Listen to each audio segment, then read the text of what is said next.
D'élèves ne faiblit pas dans plusieurs établissements scolaires. Ce matin, par exemple, une nouvelle fois, il n'y a pas eu cours au collège d'Ambazac. Une soixantaine d'élèves seulement étaient présents sur les 700 que compte l'établissement. Des parents qui appellent à manifester demain à 10h30 devant le rectorat dans le cadre de la journée d'action nationale lancée par la FSU, Sud et la CGT contre les suppressions de postes dans l'éducation nationale. Des perturbations importantes dans les écoles sont donc à prévoir. D'autres mobilisations ont eu lieu aujourd'hui à Ussel, à Saint-Junien, à Tulle. En Creuse, c'est à Guéret que s'est déroulé un rassemblement. Reportage Sophie Tardy et Karl Constable. Ils étaient une petite centaine devant les grilles de la préfecture cet après-midi à Guéret.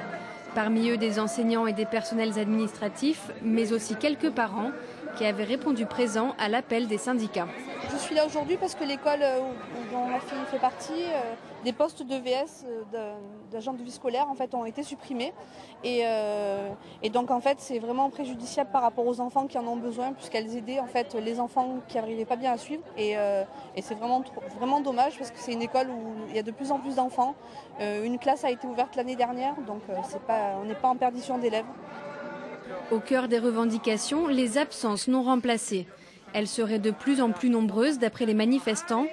Quand un enseignant tombe malade, il faut donc se débrouiller avec les moyens du bord en répartissant les élèves dans les classes des collègues. Là, il y avait des enfants de 3 ans qui étaient avec des CM1, CM2. Donc les CM1, CM2 n'ont pas pu bosser. Les enfants de 3 ans n'ont pas pu travailler. Personne ne peut travailler dans ces cas-là.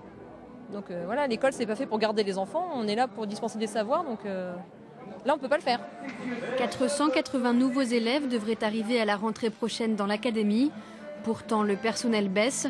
Enseignement primaire et secondaire confondus, 159 postes devraient être supprimés cette année.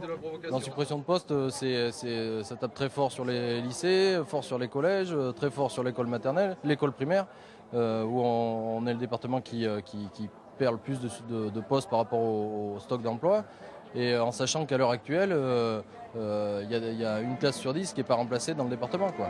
On ignore encore quelles seront les écoles touchées par ces suppressions de postes.